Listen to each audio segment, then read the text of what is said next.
Bem-vindo e bem-vinda ao Social Steps Podcast, tu espaço sobre trajetórias personais de estudos e carreiras com impacto social positivo em la sociedade. Sou Luiz Guilherme, host do Social Steps, e les traigo um novo diálogo inspirador.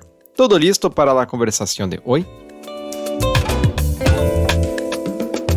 Me gustaría hacerle una pregunta. ¿Sabías que existe un área de derecho para ayudar en la lucha contra el cambio climático y que puedes trabajar incluso internacionalmente en este campo? Bien, después de trabajar en Washington, D.C., Estados Unidos, el profesor Claudio Lutzky de la Universidad de Buenos Aires comenzó a sentir un profundo interés académico y profesional por el tema climático. Desde entonces ha desarrollado una carrera intensa en esa área con experiencia en proyectos de mitigación del cambio climático y el mercado de carbono. En nuestra conversación hablamos sobre la trayectoria inspiradora del profesor Claudio Lutzky, sus investigaciones y trabajos, consejos de estudio y carrera y otros puntos interesantes sobre el tema climático. Não olvide seguir a Social Steps Podcast em Spotify, Google Podcasts, Apple Podcasts e YouTube, assim como otorgar 5 estrelas em las plataformas de Spotify e Apple Podcasts. Esto é algo que ajuda muito para o desenvolvimento de este podcast. E aqui vamos para mais uma conversação.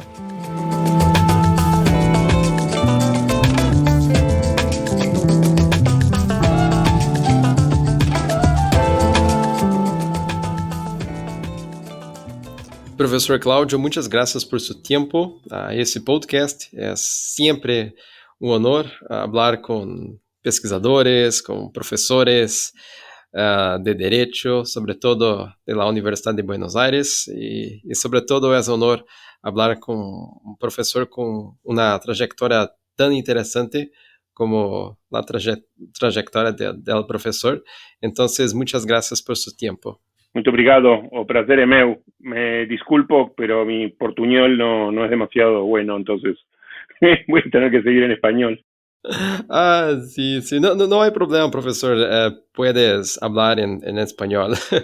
Profesor, ¿podrían contarnos un poco sobre su trayectoria desde la graduación hasta la docencia en la Universidad de Buenos Aires? ¿Cuál fue el mayor obstáculo que encontró en su trayectoria y cómo lo superaste?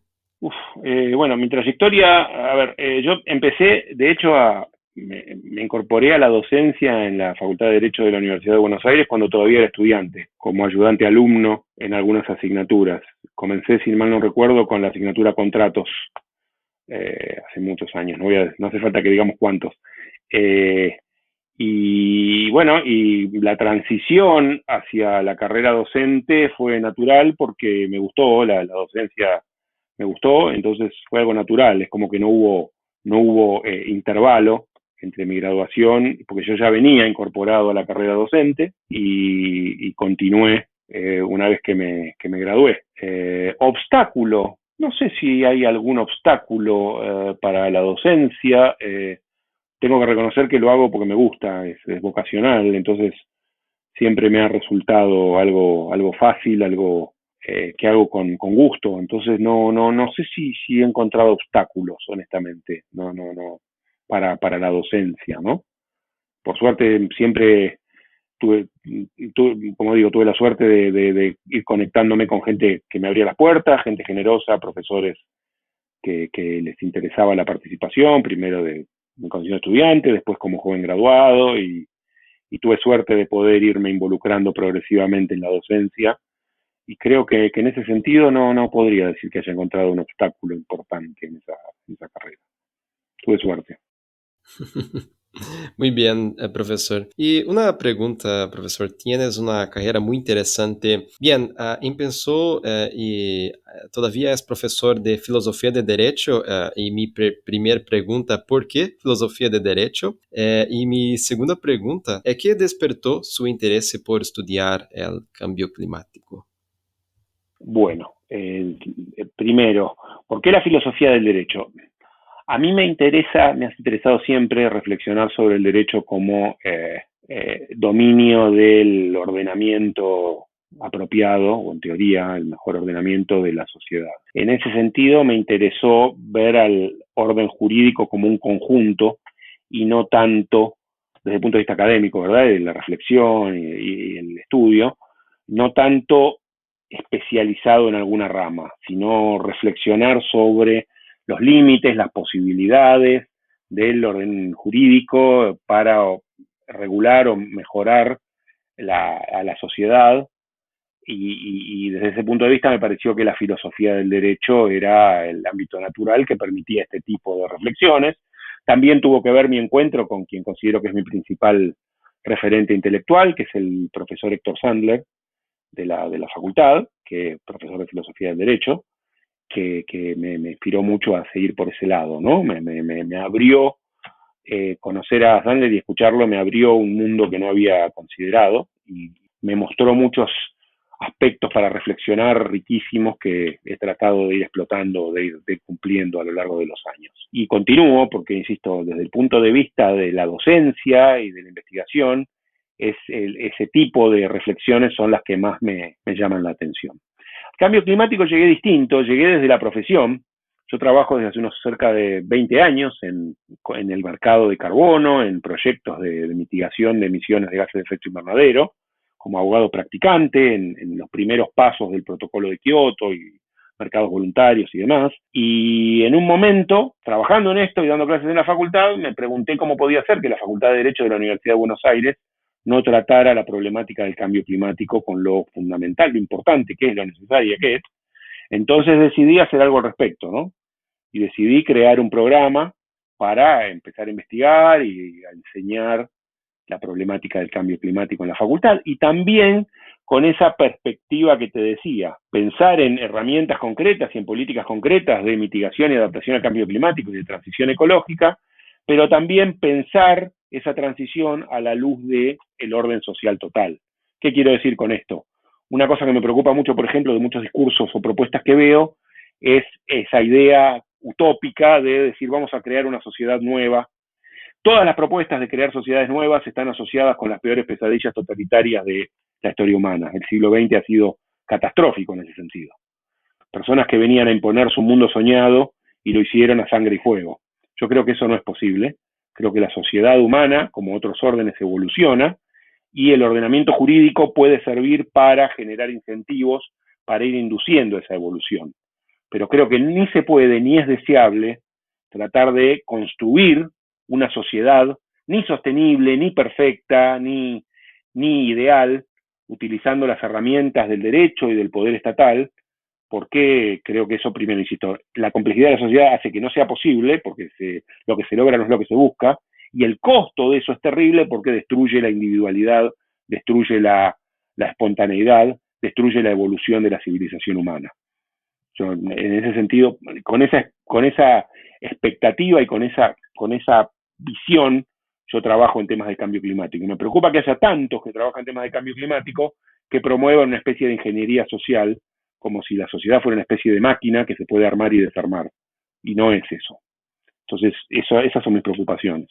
Es muy interesante, profesor. Y yo me gustaría de preguntarte, ¿cómo empezó su carrera en la abogacía? Yo imagino, con mercado de carbono, con cuestiones de clima. ¿Cómo fue el inicio de la carrera profesional en la abogacía? Bueno, como tantas otras cosas, un poco por accidente, como tantas cosas que pasan en la vida.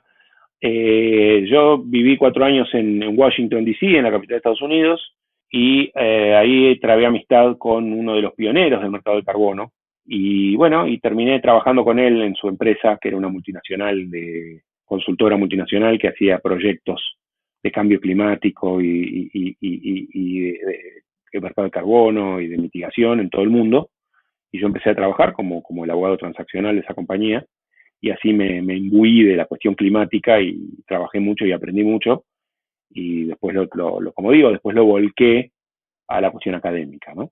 Pero así fue. No voy a decir que, no voy a pintar ninguna trayectoria heroica, decir que desde joven yo sabía que tenía que hacer esto. Como tantas cosas importantes en la vida, pasó un poco por accidente, ¿no? Por sorchi, como dicen en Brasil. Pasó. Pero bueno, fue una suerte, porque realmente me alegro, porque me apasiona el tema, ¿no? Creo que es muy necesario. Así es como llegué hasta aquí.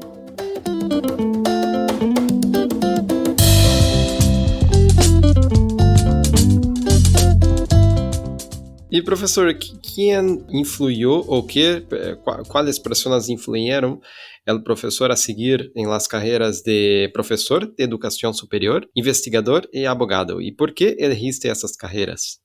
Bueno, empecemos cronológicamente. ¿Por qué elegí ser abogado? Bueno, por varias razones. Mi padre había estudiado abogacía y no pudo recibirse por los avatares políticos de la Argentina. Él, cuando era estudiante, había militado en las Juventudes Comunistas y en algún momento lo habían detenido, el gobierno de Perón lo había detenido y entonces tenía antecedentes policiales. Y para estudiar en la universidad, en la época de Perón, había que tener un certificado de buena conducta de la policía, aunque uno no lo crea. Cosas increíbles, ¿no? Mi padre no pudo entrar porque no tenía, porque como había sido comunista no le daban el certificado de buena conducta. Para cuando cayó Perón y después se pudo abrir la universidad y pudo entrar todo el mundo, ya mi padre tenía más años, ya tenía más de 25 años, estaba trabajando en otras cosas, comenzó la carrera pero nunca la terminó. Y tal vez eso fue un mandato familiar pasado, ¿no? Por la sangre o por la crianza, pero desde muy chico tuve interés en ser abogado. También siempre me interesó mucho la política, de hecho yo he participado en política, ya no lo hago, y la reflexión jurídica, el derecho está bastante asociada, ¿no? Con el gobierno, con la ordenación de la sociedad, con la mejor estructura social y demás. Y bueno, creo que una cosa también lleva a la otra, ¿no? Por algo tantos presidentes son abogados, ¿no? Creo que eso también tuvo algo que ver, ¿verdad?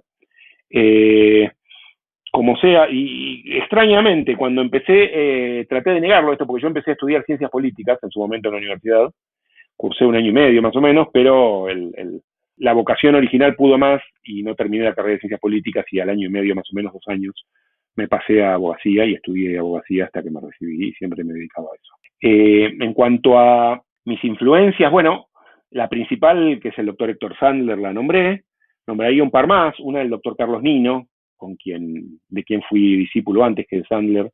Él me abrió toda esa idea de la reflexión moral sobre el derecho, no solamente analizar como venía estudiando en las materias, como está tan en la enseñanza del derecho en cierta medida, sobre todo en las primeras materias, tan ligada a la dogmática, ¿no? Uno estudia el derecho civil, el derecho penal, bueno, una visión más general relacionada con los aspectos de la justificación moral axiológica.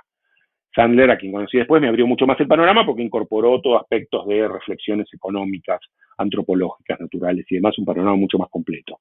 Y después también mi último gran maestro fue el doctor Remo Entelman, que me abrió toda la perspectiva de la negociación y la resolución de conflictos y pensar el derecho no tanto como litigio, sino más bien como negociación y como acuerdo, ¿no? Para lo que yo ya venía preordenado en cierta medida, porque yo jamás he litigado, ¿no? Salvo en algún tema personal, yo nunca he litigado, no me gusta litigar, no me gustan los juicios, me gusta la negociación, me gusta resolver problemas, me gusta hacer contratos. No me gustan los juicios, no es lo mío. Respeto a quienes le gustan, pero no es algo que me guste a mí, ¿no? Entonces siempre mi visión del derecho fue más constructiva, consensual, negocial, transaccional. Yo diría que esos han sido mis grandes influencias intelectuales en la facultad, en el pensamiento jurídico, ¿no? Bueno, tengo otras influencias a nivel ya bibliográfico, digamos, ¿no? Autores que admiro más o que me han influido más, pero desde el punto de vista humano y del contacto de esos tres profesores, Nino, Sandler y Entelman han sido mis principales faros, por así decirlo. Y profesor, yo estaba pensando aquí pensando en su trayectoria, ¿cuáles son las alegrías y los dolores de ser profesor investigador en el campo de Derecho del Cambio Climático y también de Filosofía de Derecho? ¿Y qué te gusta y qué es lo difícil de estas carreras? Mira, me gusta el tema, me gusta hablar del tema, me gusta discutir del tema, me gusta analizar el tema, estudiarlo, confrontar ideas, me gusta porque es muy enriquecedor, abre la cabeza, permite aprender todo el tiempo, permite informarse, permite descubrir cosas que cuando uno las descubre dice, pero claro, era obvio, pero nunca lo había pensado, nunca lo había visto de esa manera. Eso siempre me ha gustado el desafío de usar el cerebro para tratar de desarrollar ideas superiores y más útiles. ¿Qué cosas no me gustan? Bueno, las cosas que no me gustan, no me gusta cuando siento que no hay feedback con el auditorio, por ejemplo, con los alumnos. Eso me frustra terriblemente. Me preocupa. Me preocupa, y no quiero hacer la vieja monserga de las generaciones jóvenes, pero creo que tiene que ver un poco con nuestra cultura. Se está perdiendo un poco la preocupación por las cosas comunes o por ciertas cosas más grandes que nosotros, o que nos involucran a muchos, ¿no? Hay una cierta separación, toda esta maravilla del desarrollo tecnológico permite potenciar mucho el interés individual, lo cual me parece maravilloso, pero la contracara de eso también es un poco ciertos problemas de comunicación a veces. Eso me preocupa.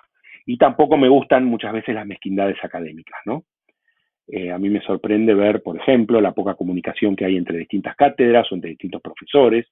Yo he tratado a lo largo de mi carrera de armar discusiones, tener invitados de distintas vertientes, o para tratar de generar debates, pero en general no funciona eso mucho. Y la academia a veces tiene eso, ¿no? A uno le gusta mucho, pero tiene esas miserias, ¿no? A veces uno ve peleas titánicas por cosas pequeñísimas en la academia, ¿no? Y uno dice, diablos, si las grandes potencias se pelearan así por las cosas importantes, tendríamos una guerra nuclear por semana, ¿no? Eso no me gusta. Eso no, trato de evitarlo, no sé si lo habré evitado siempre, pero honestamente eso no me gusta y trato de huirle esas cosas, ¿no?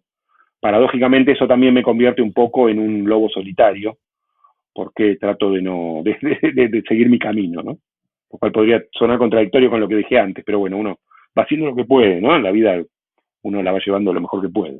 E professor, que investigação estás llevando a cabo em la actualidade? Bueno, en la actualidad estoy trabajando sobre una visión de cómo debería ser el pensamiento jurídico para potenciar una transición sostenible que permita a la vez que obtener esa sostenibilidad tan necesaria para superar las crisis ambientales, preservar las mayores creaciones y los mayores tesoros que nuestra civilización ha ido desarrollando, como la democracia liberal, la economía de mercado, el Estado de Derecho, esas cosas. ¿Cómo? Un poco lo que decía al principio, ¿no? No convertir esa transición en una utopía planificadora al estilo de los planes quinquenales de la Unión Soviética, sino inteligentemente entender que la sociedad, como decía, es un orden complejo que se mueve por la interacción espontánea de sus integrantes, entonces no debemos convertir al poder en una especie de gran hermano que nos diga qué tenemos que hacer, qué tenemos que pensar y qué tenemos que decir, porque como dije, eso no funciona, se logran cosas distintas, no es eficiente, y al mismo tiempo destruye lo más valioso que tenemos, que es nuestra individualidad, nuestra originalidad, nuestra conciencia, nuestra autonomía. Entonces, esto no pretende ser un manual acabado de este tiene que ser el derecho, es algo muy complejo, pero sí reflexionar sobre ciertas bases, ciertos principios, ciertas improntas, ciertas hipótesis de trabajo básicas para que los que nos dedicamos al derecho podamos pensar en cómo hacer eso, ¿no? Cómo generar incentivos para que vayamos internalizando externalidades y superando esta crisis ambiental en ciernes, pero al mismo tiempo preservar nuestra sociedad libre, evolutiva, espontánea, igualitaria ante la ley, que es lo más valioso que en 10.000 años de historia hemos creado, ¿no? En mi opinión. Nada más y nada menos que eso. Professor, eu estava pensando, algum país do mundo que o professor pensa que pode ser ou é actualmente um bom exemplo, um país que todas as pessoas deveriam ver com mais atenção, países com buenos exemplos de políticas climáticas, leyes climáticas também. Bueno, yo diría, no sé si un país, decir, no, bueno, este es el país a imitar. Sí, políticas concretas de ciertos países, ¿no? Hay países, a mí me gustan mucho, muchas, no todas, de las políticas de la Unión Europea en materia climática, por ejemplo. No todas. Por ejemplo, lo que acaban de hacer de poner dentro de la taxonomía verde a la energía nuclear me parece una aberración, me parece un disparate sin ningún gollete. No me gusta tampoco el exceso de reglamentarismo y de burocracia que tiene la Unión Europea. Es demasiado compleja, demasiadas instituciones, entidades, funcionarios. Eso no me gusta porque creo que ahoga el desarrollo eficiente del orden económico. En ese sentido, prefiero más la impronta estadounidense, por ejemplo, pero Estados Unidos debería ser más en materia climática, ¿no? No diría hay un país. hay fragmentos, ¿no? Hay cosas que hacen algunos países mejor, hay cosas que hacen algunos países peor, y siempre podremos encontrar también, decir, porque además, tal país, miren qué buena política, sí, pero por otro lado, están también haciendo esto otro que es criticable. Por eso digo, no hay un país que yo dijera, este es el modelo a seguir. Yo creo que críticamente hay que ir tomando políticas y reflexionar sobre si son traducibles, si son trasladables a otros contextos, cómo, cuánto, y si no, qué requisitos habría que hacer, etcétera, etcétera, ¿no? Porque también eso a veces, muchas veces, pasa con el derecho comparado, ¿no? Decimos, qué linda esta ley, vamos a copiarla, ¿no? Bueno, pero funcionan distinto en distintos órdenes sociales, ¿no? Es como, yo digo, yo vivo supongamos que yo viviera en Libia y digo, qué lindo pino. Bueno, pero si traslado un pino al desierto de Libia seguramente no va a sobrevivir, ¿no? Por muy lindo pino que sea. Tengo que crear ciertas condiciones para que el pino sobreviva. Lo mismo pasa con las leyes, ¿no? Digo, qué bárbara esta ley de los suecos o de los belgas o de los dinamarqueses, no importa. Pero yo no vivo ni en Suecia, ni en Bélgica, ni en Dinamarca, entonces tengo que pensar qué estoy haciendo y para qué, porque copiar tinta es muy fácil, pero después cómo funciona eso no es lo mismo, ¿no? Porque en último extremo no olvidemos que el derecho positivo es una forma que impacta sobre un orden social, y ese orden social condiciona el impacto. El derecho positivo es forma, pero el contenido es extrajurídico. El contenido es económico, es moral, es técnico, es de costumbres, es político. Entonces, para poder hacer un derecho positivo adecuado, tenemos primero que entender los fundamentos de todos esos dominios del orden social para reflexionar cómo van a interactuar con esas normas positivas que queremos poner, ¿no? Pues si no, no funcionan. Podemos tener leyes hermosas, pero inútiles, ¿no? O contraproducentes.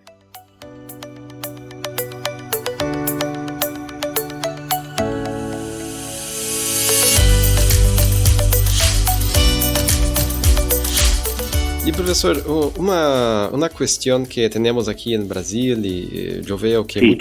muchas amistades en el mundo también están hablando acerca de eso, es como hablar de clima en las facultades de Derecho. Sí. Entonces, profesor, por lo tanto, en tu opinión, ¿cómo integrar la agenda climática en las clases de Derecho?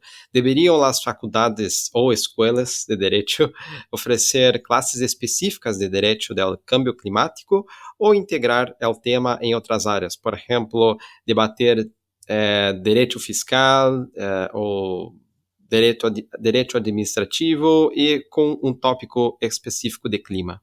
Mirá, es una muy buena pregunta y compleja de resolver y de contestar. Un poco de ambas, diría. Yo creo que hay que hablar de especificidades que tienen que ver con la visión de conjunto del cambio climático, sin caer en hacer una materia con cátedras, ¿no? Porque ya después vienen los que dicen la autonomía y la especificidad del derecho del cambio climático lo distingue de todos los demás derechos, porque esto siempre pasa, ¿no? Se crea la Constituency y dice, bueno, esta es mi quintita, y entonces yo soy el que habla de esto, y los demás no saben. Eso es muy peligroso, eso creo que no tiene que pasar. ¿Por qué? Bueno, precisamente porque el derecho del cambio climático es algo transversal, porque el cambio climático es un fenómeno transversal de nuestra sociedad, e impacta, es causado e impacta sobre todos los aspectos de la vida social. Entonces, tal vez la visión sistemática de derecho del cambio climático habría que dejarla más para el posgrado que para el grado. No lo sé, estoy pensando en voz alta, ¿no? Sí creo que sería bueno ir incorporando la perspectiva de cambio climático y de sostenibilidad en general en todos los aspectos, ¿no?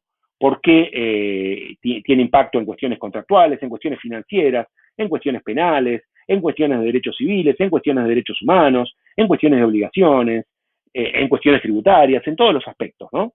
Entonces hay que irlo incorporando. Por ejemplo, es muy bueno y dispara otro tema, lo que decís del tema tributario, que es un tema que a mí me preocupa particularmente. Habrás visto, y habrán visto, la audiencia habrá visto, cómo están subiendo los costos de energía en el mundo, ¿no? Un poco por los problemas políticos que hay, otro poco por el cuello de botella de la salida de la pandemia, y otro poco también por las normas que encarecen el costo de los combustibles fósiles para desincentivar su consumo. El problema es que si todo esto se suma, se genera un impacto económico tal sobre las familias y las empresas que genera rechazo. Es decir, bueno, al final mejor, recordemos lo que le pasó a Macron hace unos 4 o 5 años, ¿no?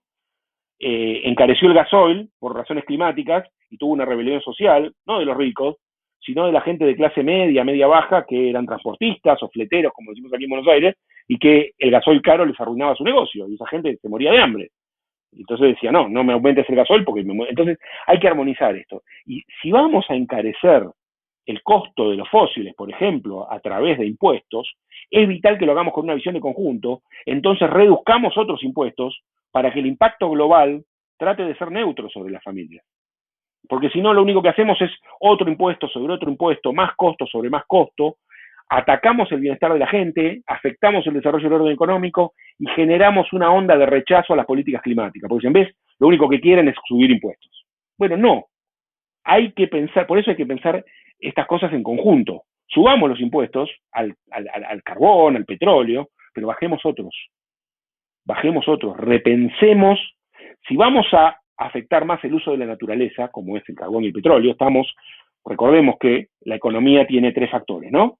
Trabajo, tierra y capital.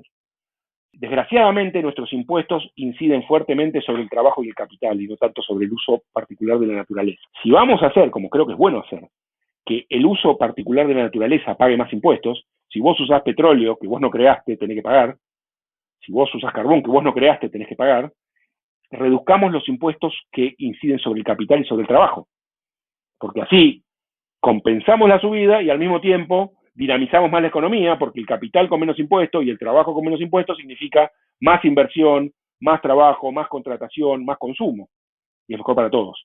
Para ese tipo de cosas es fundamental tener una visión de conjunto. Y estoy hablando de tributos, pero aplica creo que para todos los aspectos del derecho, ¿no?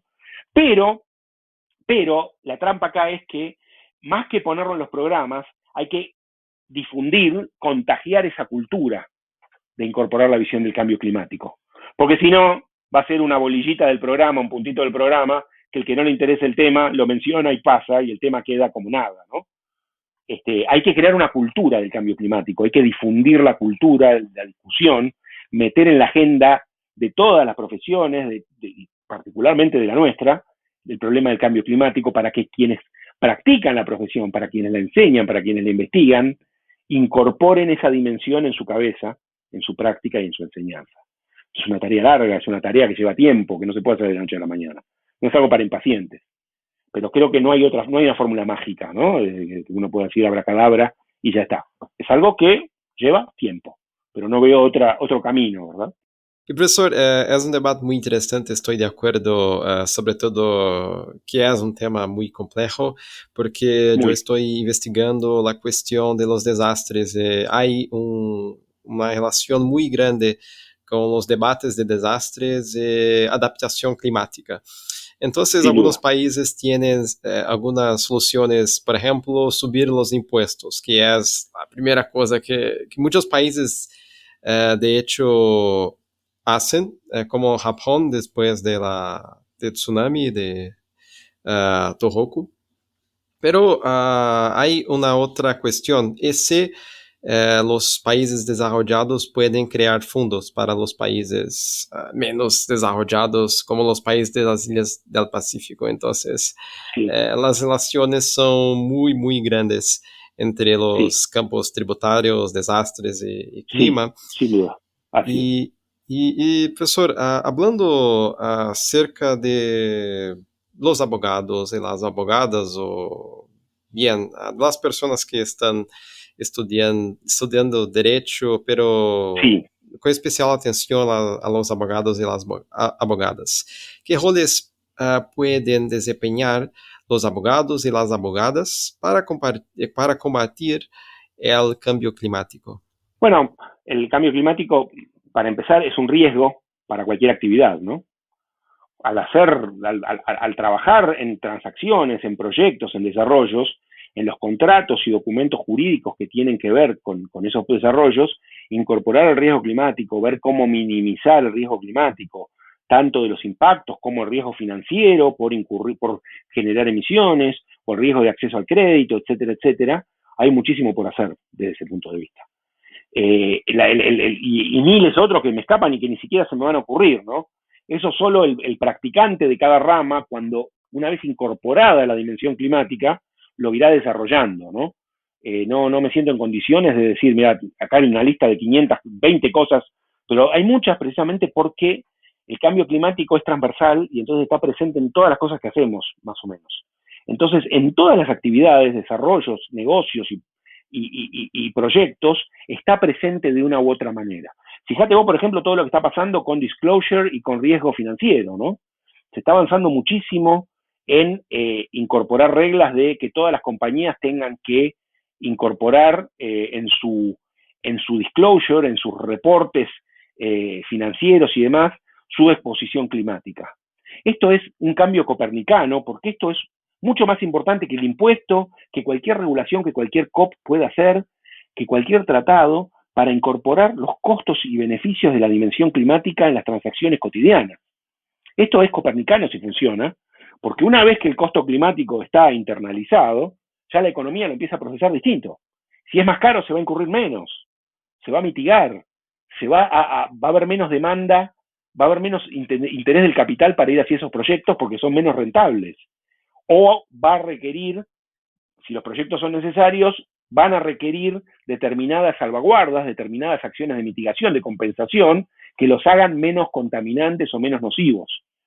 Eso solo, meterlo en la cuestión del disclosure y de la cuestión del riesgo financiero, el potencial de contagio que tiene de expansión a toda la economía, en mi opinión es inmenso. No nos damos cuenta todavía del cambio que eso puede significar, que creo que va a llevar años, ¿no? Para los impacientes que dicen que tenemos que arreglar todo de aquí a 2030, bueno, no va a pasar eso, pero yo creo que está pasando y va a pasar adecuadamente, creo, ¿no? No lo aseguro porque yo no hago profecías, pero soy moderadamente optimista sobre esto.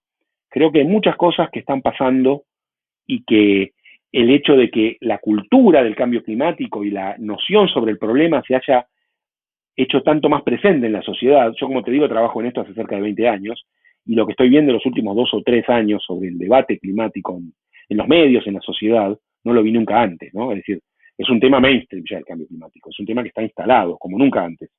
Entonces, esto creo que con el tiempo, la sociedad humana, con su capacidad de aprendizaje y de evolución, como ha tomado tantos temas y los ha digerido y ha hecho algo al respecto, creo que está pasando lo mismo con el problema del cambio climático y de la sostenibilidad en general.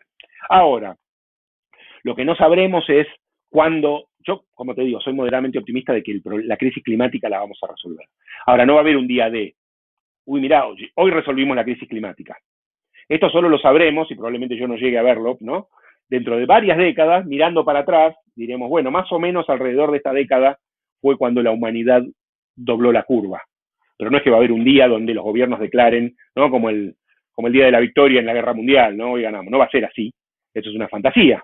Porque precisamente se trata de hacer una transición de nuestra vida social y de nuestra civilización.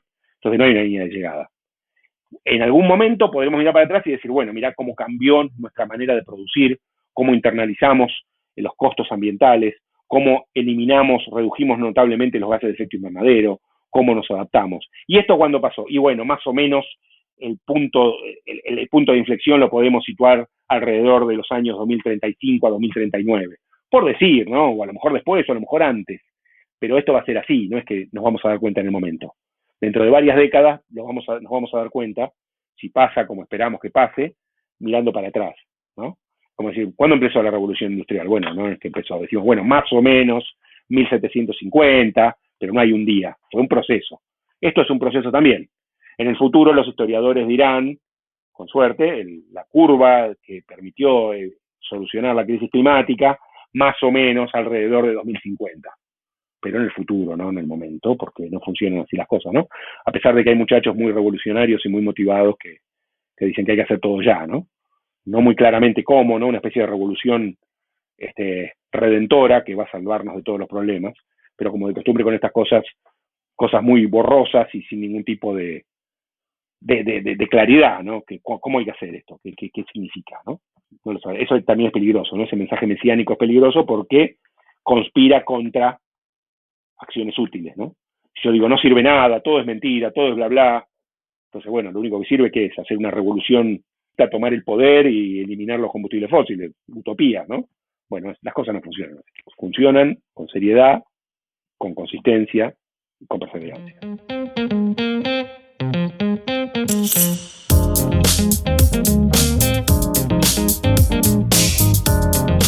E, professor, em essa parte final do Social Steps Podcast, sempre pergunto para mis invitados e invitadas Sí, recomendaciones. Entonces, libros, películas, documentales y otros, animaciones también, que inspiran al profesor a investigar el derecho del cambio climático.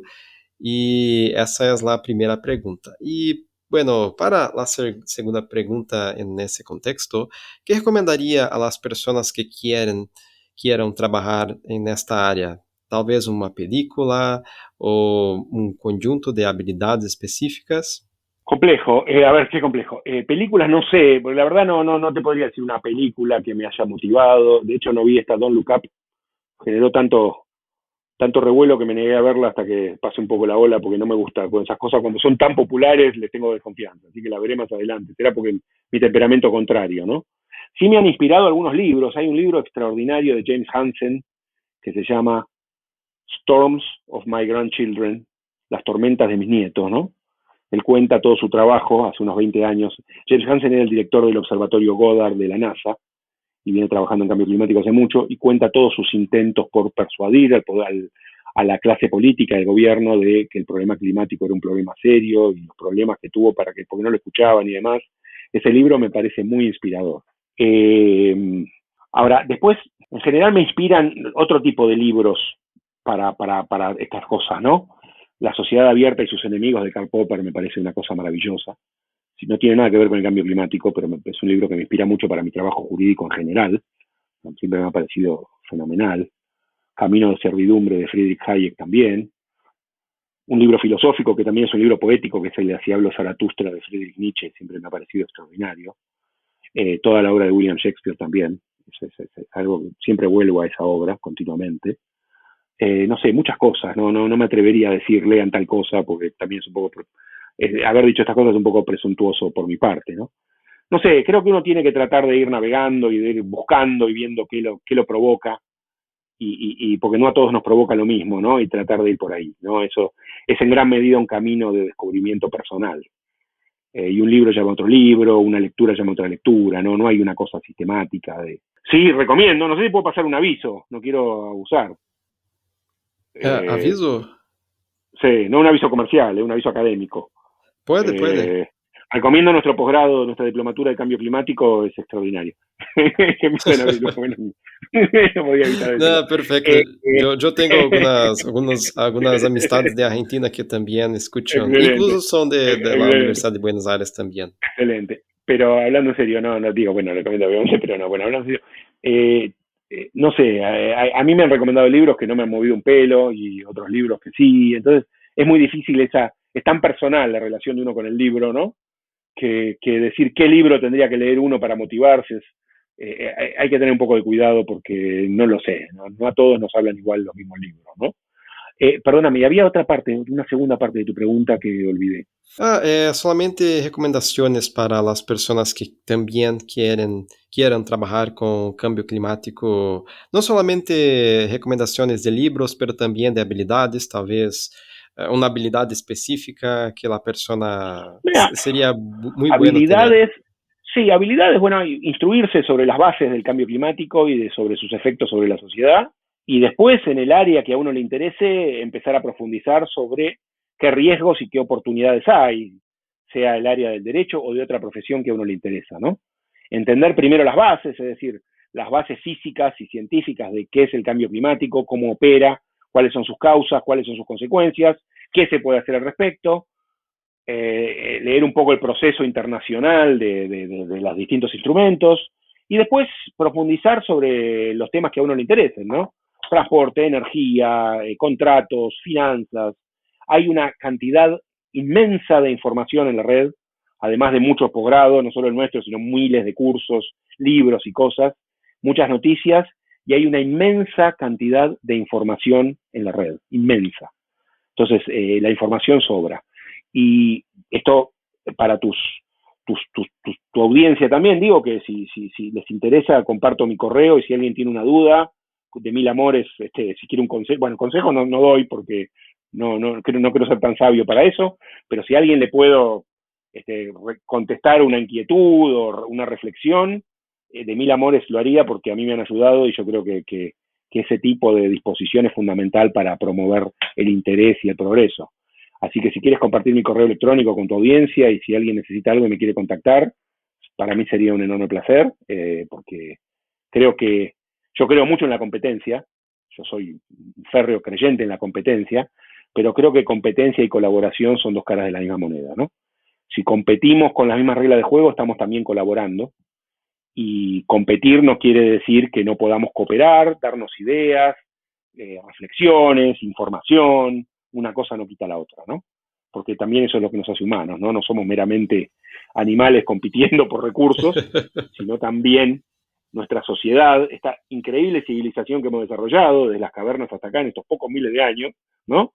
Es el fruto de miles de años, esos miles de años de interacción, de una suma de cooperación y de competencia, que es el motor ese que mueve la evolución espontánea de la sociedad y que tantas maravillas nos ha dado, ¿no? Porque a pesar de la crisis climática y de todas las crisis que hay, creo que es bueno recordar a veces de dónde venimos y a dónde hemos llegado y todas las maravillas que hemos sido capaces de promover, al lado de las cosas malas, pero todas las maravillas que hemos sido capaces de llevar a cabo y tener un poco de fe en que vamos a poder seguir haciéndolo y superar los nuevos desafíos que nos van apareciendo, ¿no?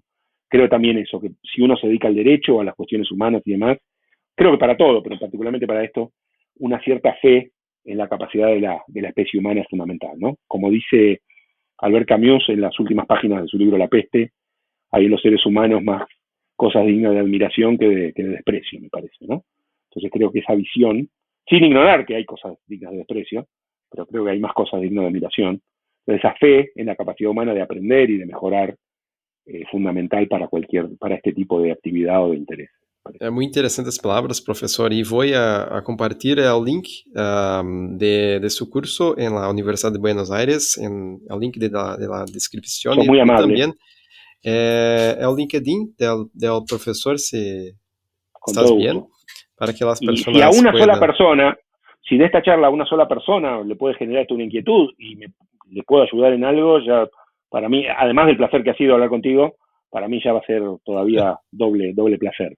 Con Perfecto, solo poder profesor. ser útil a una persona, ya eso es lo que yo pienso por curso, ¿no? Con que alguien de un curso, uno se lleve una idea que lo motive, yo me doy por satisfecho.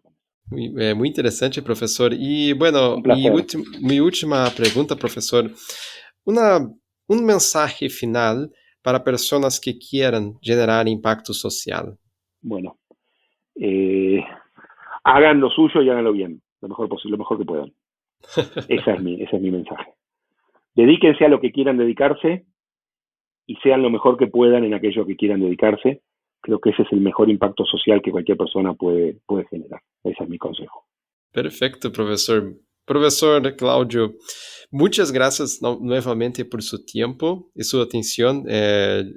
Yo me gusta, como lo he dicho al inicio de nuestra conversación, yo tengo muchas amistades en Argentina, muchas amistades de derecho, de ciencias sociales, y Excelente. siempre son conversaciones muy interesantes. Y esa conversación con vos, profesor, fue muy interesante. Entonces, muchas gracias por su tiempo. Al contrario. Muchas gracias a vos por tu generosidad y tu iniciativa y tu espacio. Te cuento, yo he trabajado mucho en Brasil en proyectos de cambio climático, no así académicamente, pero sí profesionalmente, y siempre han sido experiencias extraordinarias, ¿no? Más allá de las diferencias de futebol, que tenemos que jugar ahora, ¿no? Pero siempre han sido experiencias extraordinarias y ha sido un verdadero placer este espacio que me has dado y te lo agradezco muchísimo.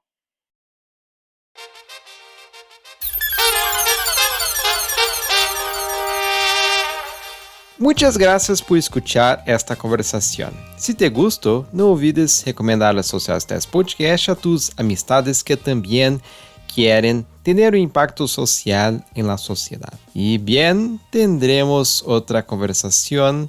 Hasta pronto. Saludos.